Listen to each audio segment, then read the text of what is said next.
मुश्किल हो जाए या आसान, उसे मुश्किल नहीं कहते, आसानी से जो मिल जाए उसे मंजिल नहीं कहते। इस सभा के मौजूद हमारे honourable chief guest P Dixon साहब, इस सभा की अध्यक्षता कर रहे हमारे ट्रस्ट के managing trustee honourable justice P Dixon साहब,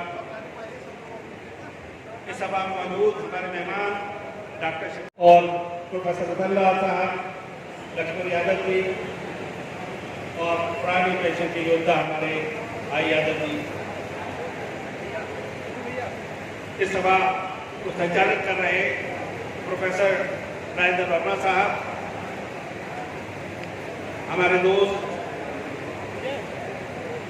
आफ्ताब साहब, गुफरान साहब, इस शहर के युवा एक्टिविस्ट हमारे मुन्ना भाई, हमारे मौलाना अकरम साहब, डॉक्टर अजीज साहब,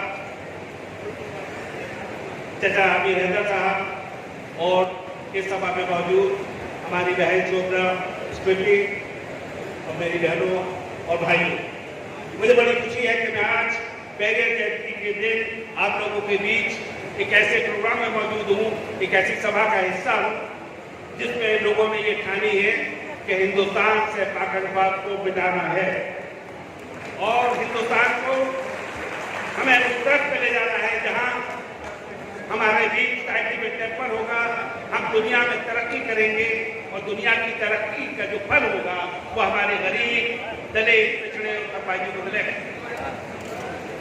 मैं आप सबका स्वागत करता हूँ कि आप ऐसे मौसम में यहाँ तशरीफ लाए और हमारे इन्विटेशन पर अपना वक्त दिया। ये सभा एक वैचारिक सभा है, ये सभा कोई पॉलिटिकल सभा नहीं है, ये सभा वैचारिक लड़ाई की है। एक लड़ाई ऐसी है, एक कुछ लोग ऐसे हैं जो मुल्क के अंदर अंधविश्वास के जरिए मुल्क पर हुकूमत करना चाहते हैं, मुल्क को कुछ लोगों को बेच देना चाहते हैं, उनके हवाले कर देना चाहते हैं। उसका असर ये होगा कि इस देश का गरीब गरीब रहेगा और अमीर अमीर रहेगा। हमारा संविधान ये कहता है कि हमें एक वेलफेयर स्टेट चाहिए। उसकी कल्पना है कि एक ऐसी स्टेट जिसके अंदर हर आदमी को रोटी मिले, हर आदमी को डिग्निटी मिले, हर आदमी को मकान मिले, हर आदमी को एक अच्छा फ्यूचर मिले, एक अच्छा मुस्तकबिल मिले। लेकिन कुछ ताकतें, कुछ फोर्सेस नफरत का पैगाम देकर लोगों के अंदर, इंसानों के अंदर एक ऐसा माहौल पैदा कर रही है जहां लोग आपस में लड़ने में मजबूर हो जाएंगे। एक ऐसा माहौल बनेगा कि मुल्क के अंदर कत्ल और सारे अपराध आम हो जाएंगे। हमें ऐसा देश नहीं चाहिए, हमें खूबसूरत देश चाहिए। ये हजारों साल की संस्कृति, एक यूनिटी एंड डाइवर्सिटी है। मुख्तलिफ लोग हैं, मुख्तलिफ मजहब के मानने वाले लोग हैं, मुख्तलिफ विचारधारा के लोग हैं, मुख्तलिफ संस्कृति के लोग हैं, मुख्तलिफ कल्चर के लोग हैं। एक ऐसा देश जो अपना मुकाम देश दुनिया में रखता है, कब तक नफरत चलेगी? मार्टिन लूथर किंग ने कहा, you can not beat the hatred with hatred, but you can beat the hatred by love. Martin Luther King वो आदमी था जिसने महात्मा गांधी के विचारों पर चलकर अमेरिका में कालों को गोरों से आजादी दिलाई। मैं अमेरिका गया तो मैंने देखा कि म्यूजियम के आगे महात्मा गांधी की फोटो लगी थी और म्यूजियम था मार्टिन लूथर किंग जिंदगी। उसने अपनी जान गंवाई, लेकिन काले लोगों को वोटिंग राइट मिला, काले लोगों को अपने के समाज में इज्जत मिली और भागीदारी मिली। आपको सोचना होगा, आपको समझना होगा कि कौन दोस्त है आपका, कौन दुश्मन है। ये चीज जब तक आप सब मिलकर सोचेंगे नहीं, जब आप ये मान लेंगे कि अमीरी एक मजहब है और गरीबी एक मजहब है। जो गरीब लोग हैं वो किसी भी जात के हों, वो किसी भी बरादरी के हों, वो किसी भी रंग के हों, वो किसी भी फिरके के हों, वो किसी भी एरिया के हों, लेकिन सब आपस में भाई है। सबको आपस में मिलकर चलना है, पड़ोसी का पड़ोस को ख्याल रखना है। इस देश में हमारी तारीख ये बताती है कि हम एक ऐसे देश में थे जहाँ इंसान को जानवर समझा जाता था, हिंदुस्तान आजाद हुआ और एक संविधान मिला, बाबा साहब अम्बेडकर का संविधान, उन्होंने सबको बराबर कर दिया। उस संविधान ने सबको बराबर कर दिया, लेकिन वो बराबरी सिर्फ वोटिंग राइट तक रही, वो बराबरी सिर्फ धरातल पर रही। लेकिन जब देश की तरक्की की तो फिर लोग उसी धरातल पर गरीबों को भेजने लगे। ये बात समझने की है, ये बात सोचने की है कि हम किस तरह से आगे बढ़े, समाज कैसे मजबूत हो। आज मुल्क के अंदर गरीब का बच्चा डॉक्टर नहीं बन सकता, कोई इंजीनियर नहीं बन सकता, क्योंकि शिक्षा इतनी महंगी है। मैं आपको मिसाल दूं, हमारे इंडियन रेलवेज की, अगर हम जाते हैं, हमारे पास कम पैसे हैं तो हम जनरल का टिकट लेते हैं, ज्यादा पैसे हैं स्लीपर में चले जाते हैं, और पैसे हैं तो एसी में बैठ जाते हैं। हमारे पास चॉइस है, ये चॉइस रहनी चाहिए। हमारी चॉइस खत्म हो रही है। जब हम इलाज कराने जाए तो हमें लाखों रुपया चाहिए, जब हम शिक्षा में लेने जाए, बच्चे का एडमिशन करा जाए, हमें लाखों रुपया चाहिए। हमें ऐसा देश नहीं चाहिए, हमें ये बात ही समझने की है। लेकिन वो बात तब होगी कि जब सब लोग एक तरह सोचेंगे और एक डायरेक्शन में चलेंगे। सबको फोकस करना होगा, सबको समझना होगा, ब्रेन स्टॉर्मिंग करनी होगी, तब बात आगे बढ़ेंगे। जला के मचले जहां गुरु समाज चलेगी, जो घर को आग लगाए वो हमारे साथ चले। सुए दांत पे रख के चलो घरों के चिराग, जब तक सितम की स्यारात चले। ये जब तक अंधकार नहीं टूटेगा, तब तक ये अंधेरा खत्म नहीं होगा, हमारी कोई लड़ाई नहीं होगी। यहाँ बहुत से स्पीकर मौजूद हैं, बहुत मेहमान लोग आए हैं, दिल्ली से प्रोफेसर रतनलाल, प्रोफेसर लक्ष्मण यादव जैसे लोग हैं जिनको आप सुनेंगे और समझेंगे हिंदुस्तान की पूरी बैकग्राउंड में एक चीज कैसे हो।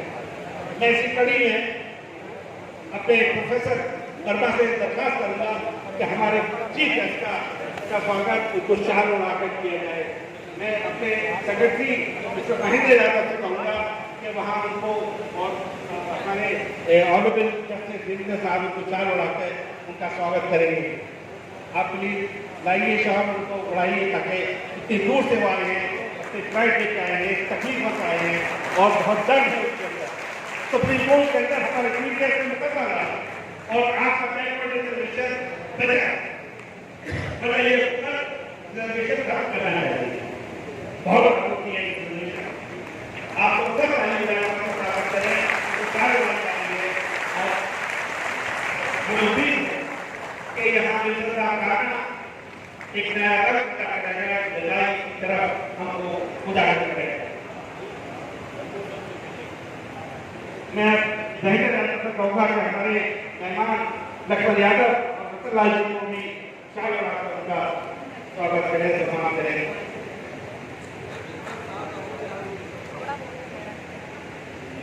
बिल्कुल जरूरी है।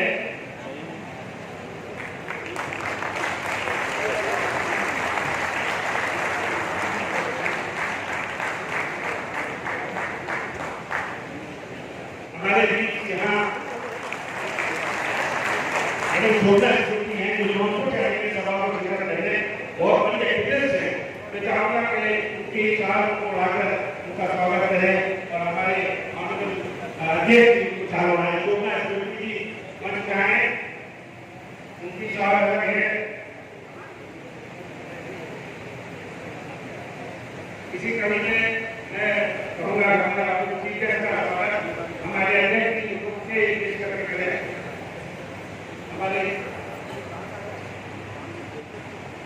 हमारे अध्यक्ष का स्वागत हो रहा है तो चालू रखें। हमारे ऑनरेबल जस्टिस वीरेंद्र साहब मेरे मैनेजिंग ट्रस्टी हैं और हमारी ट्रस्ट की रूह रवा हैं और जो हमारा पूरी तरह से गार्जियनशिप हमारी करते हैं। मैं अध्यक्ष जी से कहूँगा कि तो उनको विषय देकर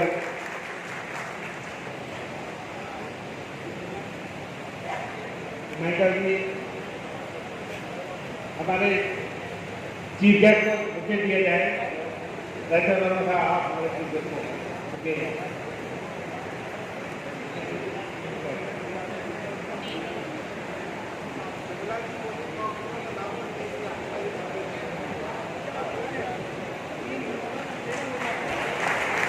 हमारी और अधिक खबरें देखने के लिए हमारे YouTube चैनल को अभी सब्सक्राइब करें और बेल आइकन जरूर दबाएं। बिना रुके बिना डरे सच दिखाते हैं।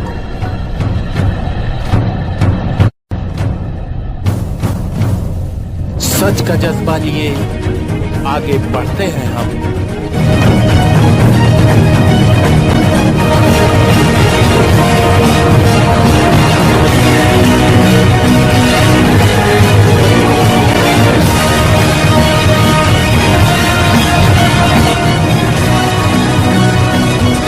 सही बात